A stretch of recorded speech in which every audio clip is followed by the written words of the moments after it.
Dumating na sa bansa ang bangkay ng Ilonggang OFW na si Zoraida de Vinagracia. Napatay si Zoraida sa Saudi Arabia habang namamasukan doon bilang midwife. Ayon sa pamilya nito, na-stroke raw si Zoraida habang nagtatrabaho.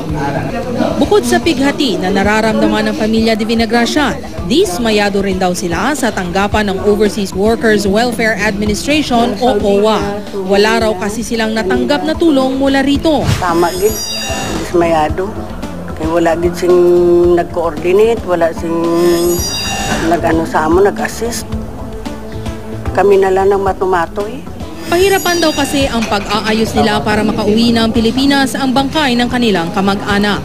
Hindi naman nagpaunlak ng panayam ang OWA. Pero nang tawagan ng GMA News, pinaalam nilang hindi raw nila alam sa lahat ng pagkakataon ang schedule ng pag-uwi ng bangkay ng mga namamatay ng OFW. Ayon rin sa kanila, handa silang magbigay ng tulong pinansyal sa pamilya de Vinagracia.